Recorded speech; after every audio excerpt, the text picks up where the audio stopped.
Nah, lalu Abhyasa pada itu ia membawa sebuah mustika yang bernama mustika Karawang. Jadi mustika tersebut bisa menerawang isi bungkus tadi.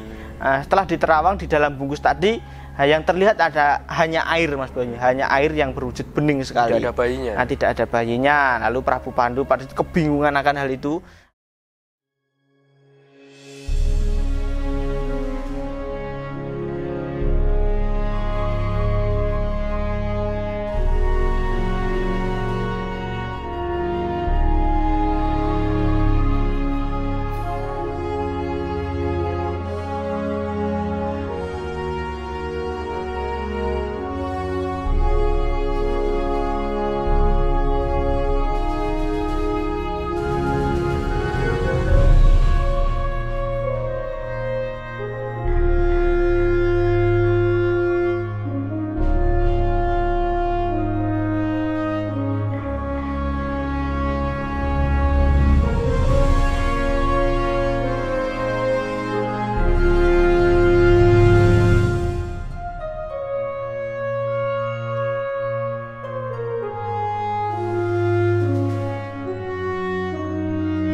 Wilujeng Rayu pemirsa, jumpa lagi bersama saya Ari Bayu dalam acara Obrolan Budaya Nusantara. Nah, dalam kesempatan ini kita masih membahas tentang epos Mahabharata. Mungkin banyak dari pemirsa yang masih penasaran apa saja lakon yang ada di dalam epos tersebut. Mari kita kupas lebih dalam lagi bersama Mas Gurit. Mas Gurit, Ya. kemarin kan pernah bercerita tentang Prabu Pandu yang menikah dengan Dewi Kunti dan Madrim ya. Nah, terus kelanjutan cerita tersebut bagaimana, Mas? Oh ya, Mas Bayu.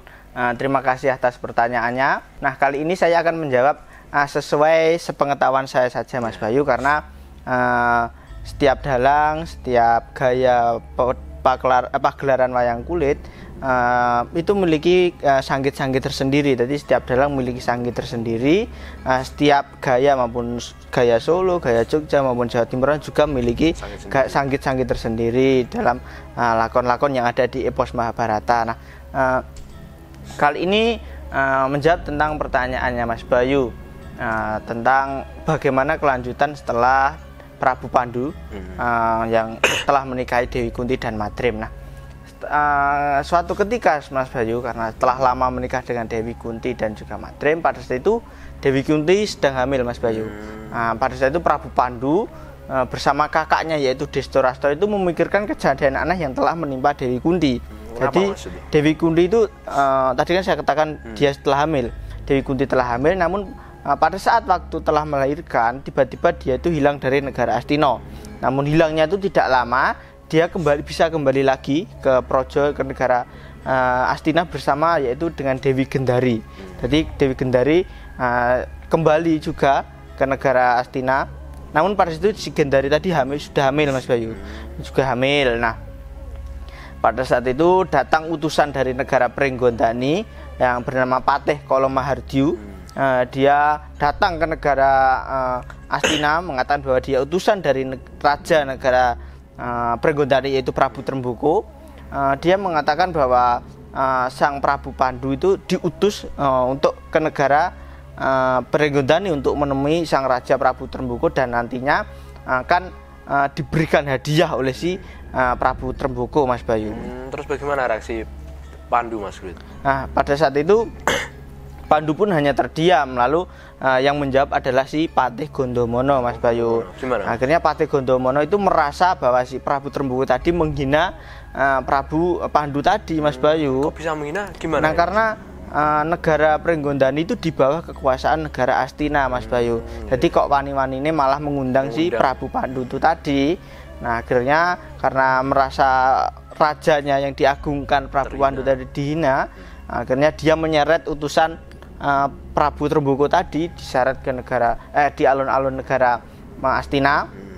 Pada situ terjadi peperangan di antara keduanya, si Patih Marju. Jadi Kalomahardyu tadi melawan si Gondomono, namun si Patih tadi akhirnya kalah dan berlari kembali pulang ke negara Pringgondani tersebut, Mas Bayu. Nah, selanjutnya di pertapan Saptarga. Di pertapan Saptarga ada begawan yang begawan Abiyasa. Begawan Abiyasa itu kedatangan anak ragilnya yaitu Yama Widura. Kedatangan Yama Widura yang pada itu mencari tahu penyebab aneh yang menimpa Dewi Kunti tadi. Jadi si Yama Widura itu istilah kalau Jawa nyoro werdekke kenapa apa yang terjadi kepada Dewi Kunti pada saat itu. Lalu si Abiyasa itu mengatakan bahwa nantinya anak yang dikandung oleh si Dewi Kunti tadi lahirnya akan berwujud aneh, Mas Bayu. Berwujud aneh dan namun jika anak tersebut sudah lahir, nantinya si anak tersebut akan memiliki jasa yang besar kepada ketentraman dunia, Mas Bayu. Jadi anak itu akan berwujud aneh, tapi namun memiliki jasa. Ya, lahirnya akan berwujud aneh, namun nantinya anak tersebut jika sudah dewasa akan sangat berjasa sekali kepada ketentraman dan keamanan dunia pada saat itu. Terus Mas bagaimana Bayu. reaksi Yama Widura setelah mendengar itu? Nah, pada saat itu dia juga terkejut, namun di saat tersebut dia juga sangat senang. Di antara dua perasaan tersebut, lega, dia akhirnya bisa kembali ke negara Astina untuk mengabarkan apa yang telah ia dapatkan dari begawan Abiyasa itu tadi. Nah, di Kahyangan Suralaya, Mas Bayu, Bathara Guru bersama Narada pada situ sedang memikirkan Bathara Bayu, pada situ yang bersama gajah yang bernama Gajah Sena. Yang sedang mbalelo atau ingin mengkudeta Kahyangan Suralaya, Mas Bayu. Nah, terus apa yang dilakukan Bathara Guru, Mas Kurit? Pada saat itu Bathara Guru itu mengutus anak-anaknya untuk anak-anaknya para dewa, senopati dan para dewa untuk memikut Bathara Bayu agar nantinya tidak menjadi mengkudeta Kahyangan Suralaya itu tadi. Jadi dia mengutus anak-anaknya. Nah, mengutus anak-anaknya para dewa juga. Nah, oh iya, Mas. Tadi kenapa ya kok? Siapa itu mereka berdua? Bathara Bayu dan Gajah Sena tadi mbalelo pada Kahyangan, Mas. Iya. Tapi sebelum Mas Kurit dijawab, silahkan diminum dulu. Oh iya. Nah, mungkin pemirsa juga penasaran kenapa mereka mbalelo, tapi sebelumnya kita minum dulu.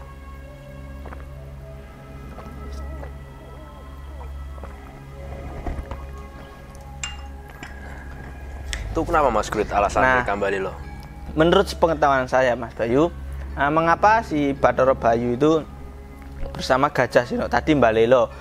Penyebabnya antara lain si Bathara Bayu tadi ingin membantu si Gajah Sena karena si gajah itu ingin menagih janji, Mas. Ingin menagih janjinya kepada Bathari Uma dan Bathara Indra karena pada saat waktu dulu si Gajah Sena tadi mengabdi sebagai pengganti dari Gajah Hirawana milik si Bathara Indra.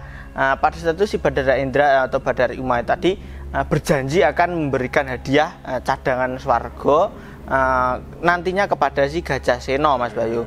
Kan intinya pada saat itu si Gajah Sena itu ingin menagih janjinya Bathari Uma yang akan memberikan hadiah swarga itu tadi, Mas Bayu. Dia hanya ingin menagih janjinya ya, Mas? Ya, benar sekali. Nah, hal tersebut dibantu oleh si Bathara Bayu karena ada yang mengatakan bahwa di Gajah Sena itu masih saudara dengan si Bathara Bayu itu tadi, Mas Bayu. Nah, akhirnya datang utusan Bathara Guru pada saat itu, para dewa-dewa mengatakan bahwa meminta kepada Bathara Bayu untuk takluk kepada para dewa dan juga si Gajah Sena tadi tentunya. Nah, akan tetapi si Gajah Sena itu tadi tidak mau, Mas Bayu, tetap pada pendiriannya ingin menagih janjinya kepada si Bathari Uma tadi. Lalu terjadi peperangan di antara para dewa tadi. Para dewa-dewa melawan si Gajah Sena, hanya melawan si Gajah Sena, namun akhirnya si para dewa tadi kalah. Lalu turunlah si Bathari Uma tadi akan memberikan janjinya, mengatakan dia akan melunasi janjinya tadi. Nah, akhirnya Gajah Sena tadi akan diberikan cadangan swarga di anak Prabu Pandu, akan dititiskan kepada anak Prabu Pandu yang pada itu dikandung oleh Dewi Kunti, Mas Bayu. Nah, pada itu Bathara Bayu pun juga menyetujui akan hal itu. Gajah Sena akhirnya menerima karena juga usulan si Bathara Bayu, akhirnya menerima dan akhirnya diajak menghadap ke Kahyangannya si Bathara Indra pada saat itu untuk menemui Bathara Indra dulu seperti itu. Akhirnya di negara Prenggondani Prabu Tremboko itu dan Dewi Malarsih itu Dewi Malarsih itu sedang hamil, Mas Bayu. Nah, sang raja pada itu memikirkan tentang Weda atau buku, Mas. Buku. Weda atau buku, seperti kitab seperti itu. Yang itu kitab tersebut adalah tinggalan dari eyangnya yang bernama Prabu Kurambo. Jadi tinggalannya eyangnya bernama Prabu Kurambo menyatakan tentang ada yang mengatakan tentang ilmu ngudipati, mencari kematian, atau ilmu tentang ruwating raseksa. Jadi raseksa itu bisa diruat, dan pada saat itu di dalam Weda tersebut dikatakan yang hanya bisa meruat tadi adalah yang bisa mempunyai ilmu Sastro Jendro Hayuningrat, dan yang memiliki Sastro Jendro adalah hanya darah dari keturunan Saptarga yang menjadi raja itu. Tadi tidak sembarang orang memiliki, yang memiliki hanya menjadi hanya terah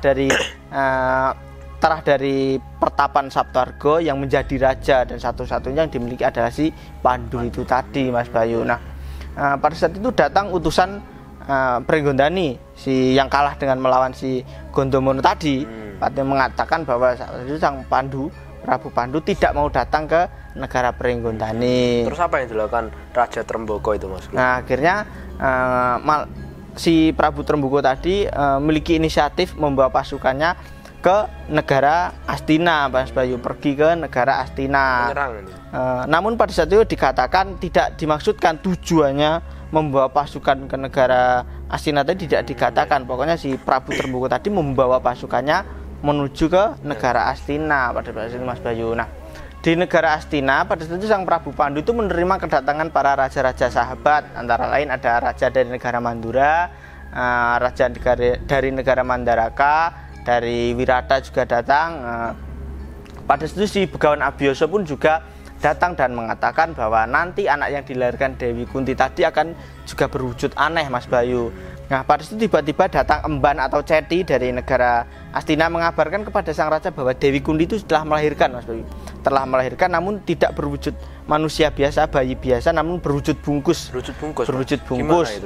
Nah, lalu Abiyasa pada situ ia membawa sebuah mustika yang bernama Mustika Karawang. Jadi mustika tersebut bisa menerawang isi bungkus tadi. Setelah diterawang di dalam bungkus tadi, yang terlihat hanya air, Mas Bayu, hanya air yang berwujud bening sekali. Tidak ada bayinya. Nah, tidak ada bayinya.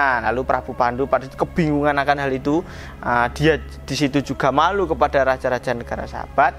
Dia kebingungan harus bagaimana kok anak yang dia gadang-gadang lahir dari Kunti kok berwujud seperti itu. Dia meminta kepada Patih Gondomono, untuk nantinya si bungkus yang dilahirkan Dewi Kunti tadi dibuang ke hutan yang namanya hutan Setro Gondomayit. Nah, akhirnya Patih Gondomono tadi akhirnya dengan berat hati juga karena merasa kasihan kepada bayi bungkus tadi, dia akhirnya melaksanakan tugas tersebut. Dengan terpaksa dia melaksanakan tugas membuang bayi bungkus tadi ke Setro Gondomayit itu tadi. Nah, tiba-tiba pada saat itu datang Prabu Tremboko tadi. Dia datang menaik ke pasewakan negara Astina sendirian. Dia ternyata datangnya tadi dia itu ingin meminta kepada si Prabu Pandu untuk diajari ilmu Sastro Jendro, Hayuningrat, dan mengatakan bahwa eyangnya yang bernama Prabu Kurambo Swargi setelah meninggal, tentang menceritakan tentang kitab, yaitu tentang kitab yang ia baca tadi, tentang Pangruwating Diyu, tentang bab Pangruwating Yakso atau Diyu.